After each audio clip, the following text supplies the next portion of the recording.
Be me, 42, civil engineer, proud owner of a quiet, meticulously maintained home in an established suburban HOA. Bought the place 20 years ago, poured my heart and soul into it. My property boasts a magnificent, mature privet hedge, 20 feet tall, bordering the south side. It provides absolute privacy from the adjacent park and has been there longer than most of the houses. Grandfathered into all HOA bylaws, a silent guardian of my peace. Be not me, Mr. Chadwick. Late 50s, new money, moved into the largest, newest house at the end of my street 18 months ago. Immediately ran for HOA president on a platform of modernization and community aesthetic uplift, which quickly translated into my way or the highway.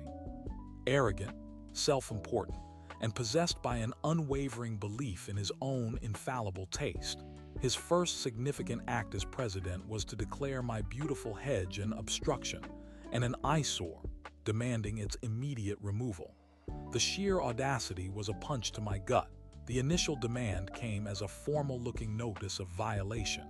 It was vague, citing overgrown foliage and non-conforming aesthetic elements. I calmly reviewed my original purchase documents, the HOA covenants and restrictions from my closing, and a certified land survey from 15 years prior. All confirmed the hedge was entirely on my property, within all existing height limits, and unequivocally grandfathered into the community standards. I responded with a polite but firm letter, attached copies of all relevant documentation, highlighted the specific clauses, and underlined the certified survey lines. I even included a photograph of the hedge, thriving and immaculate. Chadwick's reply was a dismissive email. He called my detailed response pedantry and stated that new bylaws supersede old traditions. He claimed the hedge blocked a community view corridor that, to my certain knowledge, had never existed. His tone was condescending, hinting that my lack of cooperation would lead to further action.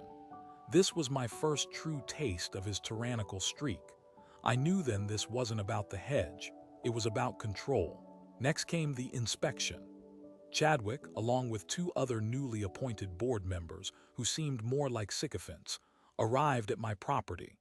They strode around my yard, pointing and conferring in hushed tones, occasionally glancing at my hedge with expressions of feigned disdain.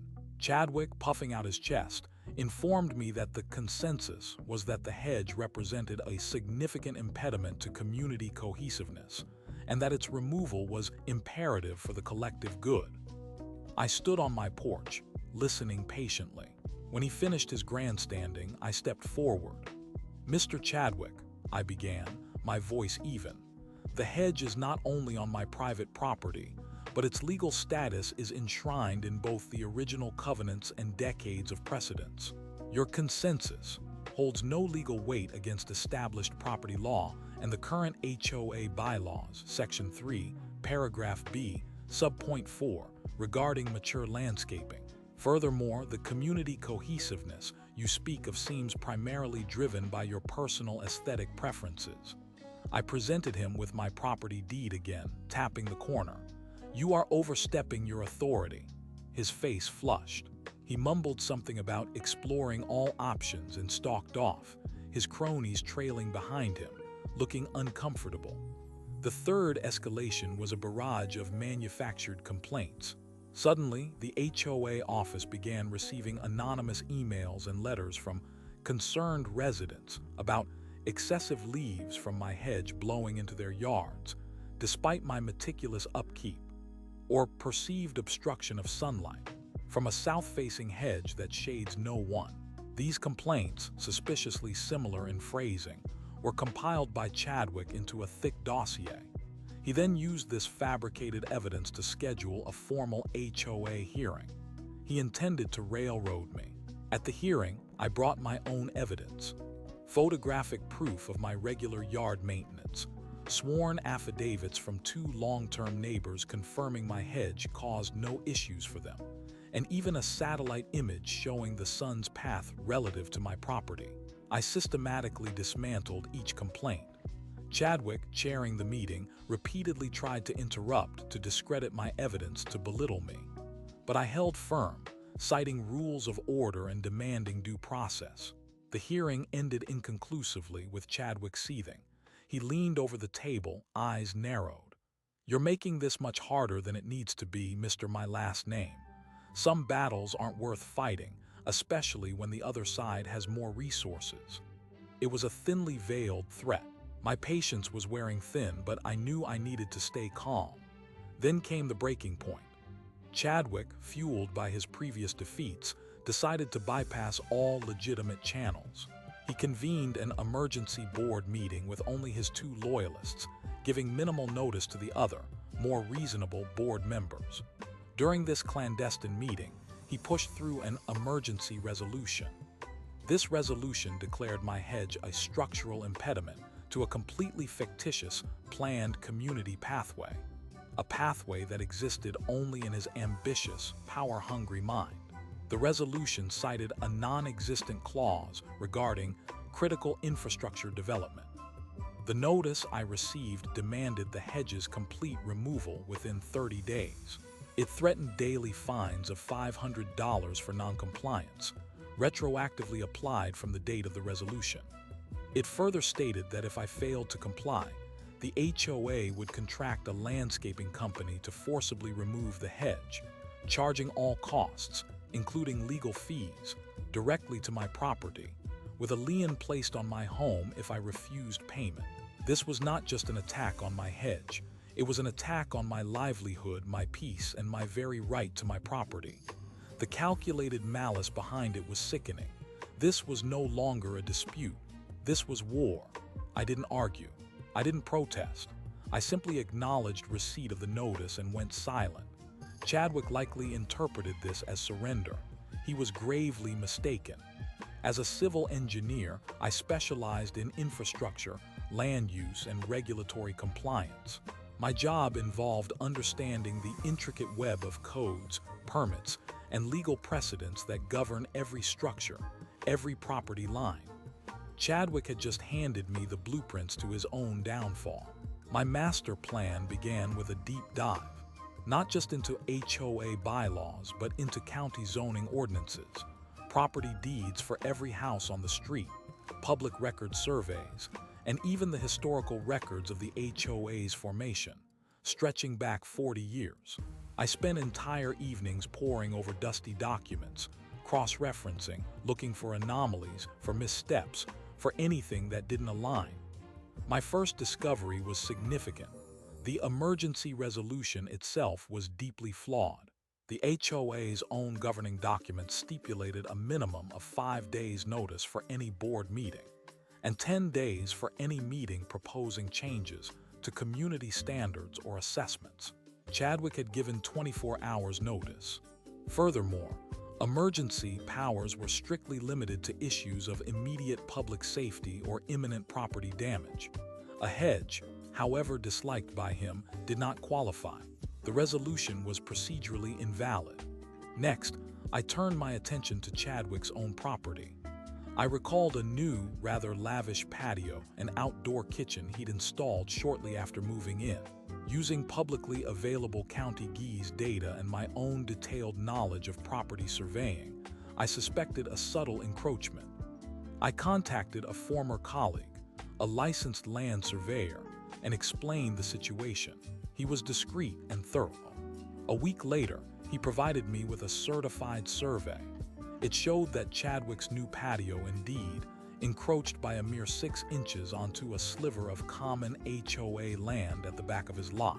A tiny encroachment, perhaps, but legally significant. It also violated setback requirements for new construction in that particular zone. My most damning discovery came from the HOA's financial records, which I obtained through a formal, albeit arduous, records request. Chadwick, as president, had direct oversight of the community's budget. I noticed a series of large expenditures, vaguely categorized as community beautification projects and landscape upgrades, totaling nearly $23,000. The invoices were from a landscaping company I didn't recognize. A quick check revealed they specialized in high-end residential work, not commercial community contracts. I cross-referenced the dates and descriptions with public drone footage and property tax photos of Chadwick's own residence. Lo and behold, the timing perfectly coincided with the installation of his elaborate private garden and new patio landscaping. He had disguised his personal expenses as community improvements. Embezzlement. I compiled a meticulously organized dossier. It contained copies of the invalid emergency resolution, annotated with specific bylaw violations, the certified survey showing Chadwick's encroachment, detailed financial statements highlighting the fraudulent invoices, and a sworn affidavit from my surveying colleague. I also included a timeline of all his bullying tactics, documented meticulously, with dates, times, and witness notes where applicable. I didn't just want to win. I wanted to ensure he could never harm this community again. I contacted a property law attorney, not just an HOA specialist. This was beyond the HOA now. This was a case of property rights, fraud, and potentially criminal malfeasance. My attorney, after reviewing the dossier, was grimly impressed. He advised me on the next steps, confirming that the evidence was robust. He also connected me with the two other HOA board members whom Chadwick had sidelined. They had been increasingly uneasy with his actions and were horrified by the depth of his deceit once presented with my findings. We had a unified front. The stage was set for the next regular HOA board meeting. I arrived early, dossier tucked discreetly into my briefcase. Chadwick, oblivious, walked in 10 minutes late, radiating his usual smug confidence. He clearly expected another boring session, perhaps a quick update on my pending fines. He took his seat at the head of the table, flanked by his two loyalists, while the other two board members sat across from him, looking at me with a mixture of anticipation and trepidation. Chadwick rapped his gavel. "All right, let's get this meeting started." First on the agenda, Mr. My Last Name's continued non-compliance regarding the removal of his hedge. Mr. My Last Name, the 30 days have elapsed. The daily fines are now active, and we've engaged Green Thumb Landscaping for removal next week. Do you have anything to say before we proceed with the contractor arrangements? He offered a condescending smirk. "Actually, Mr. President," I began, my voice steady and clear, "I do." I stood, unclipped my briefcase, and placed the thick dossier on the table, sliding a copy to each board member and one directly to Chadwick. "I believe there are a few items that precede the discussion of my hedge." Chadwick glanced at the documents, a flicker of annoyance crossing his face. "What is this, Mr. My Last Name? More of your pedantry." "This, Mr. President," I continued, "is a comprehensive legal review of your actions and the validity of your presidency." I paused, letting the words hang in the air. "First, the emergency resolution you pushed through was fundamentally invalid. As outlined in Section 4, Subpoint C of the HOA's own governing documents, emergency powers are restricted to immediate threats to life or property. A hedge, however objectionable to you, does not qualify.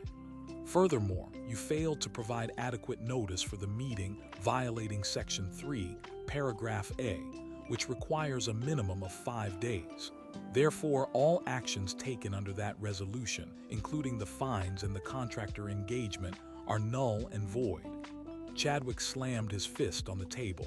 "This is outrageous. I consulted legal counsel."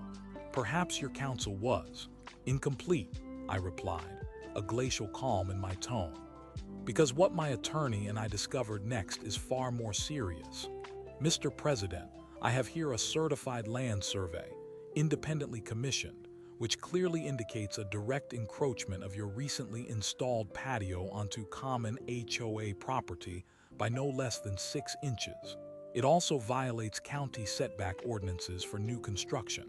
A clear breach, Mr. President, of the very covenants you swear to uphold." I pointed to the relevant page in his dossier. The other board members gasped. Chadwick's face was a mottled red. "This is a fabrication, a personal attack." It is a legal document certified by a licensed surveyor, I corrected, and it exposes your hypocrisy. But that, Mr. President, is still not the most egregious of your offenses. Let's discuss the HOA's finances. I turned to the section detailing the fraudulent invoices.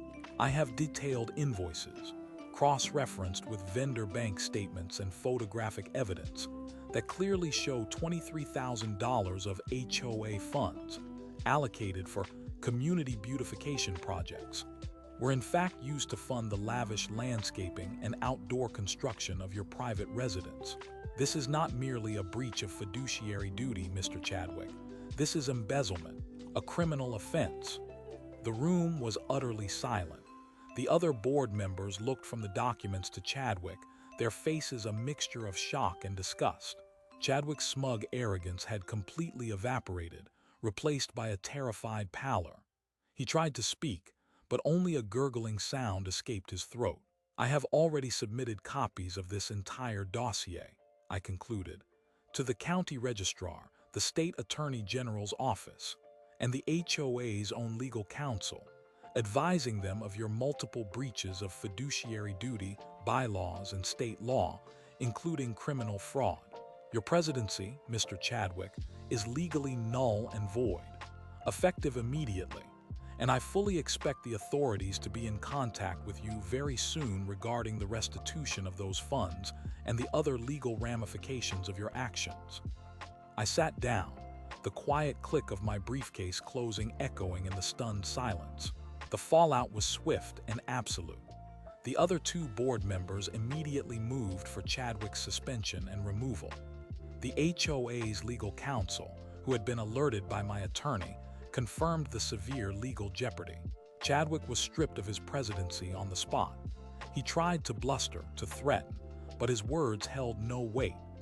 The county and state authorities launched immediate investigations into the financial irregularities and his property violations.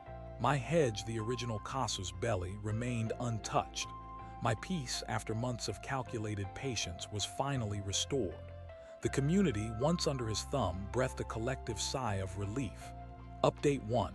2 weeks later, Chadwick's official removal from the HOA board was confirmed. A temporary board, including myself and the two other board members who had backed me, was established to stabilize things. The investigation into his financial dealings is moving quickly. The HOA's own lawyer, a man I now have a great deal of respect for, confirmed Chadwick is facing significant charges. As for my hedge, the new interim board passed a motion declaring it a protected historical feature of the community, citing its mature beauty and the long-standing privacy it provides. Felt good. Update 2. 2 months later, heard through the grapevine that Chadwick's attempts to quickly sell his house failed spectacularly. The legal cloud, the ongoing investigations, and the multiple liens placed on his property by the HOA and the county meant no sane buyer would touch it. The HOA's legal team, pursuing restitution for the embezzled funds, initiated foreclosure proceedings. He and his family are gone from the neighborhood, vanished. The rumors are he's facing felony charges and is looking at significant jail time. Justice cold and methodical. Update 3. 6 months later, walked past Chadwick's old house today. New owners, a lovely young family with 2 kids. They were out gardening, laughing. They actually waved and complimented my hedge, saying how much they loved the privacy it offered. The community is quiet again, peaceful. The new HOA board, now properly elected and operating transparently, just approved a budget for new community-wide privacy plantings, based on suggestions I made. They even asked me to consult on the project. Sometimes, being patiently dangerous and meticulously competent is the sweetest revenge.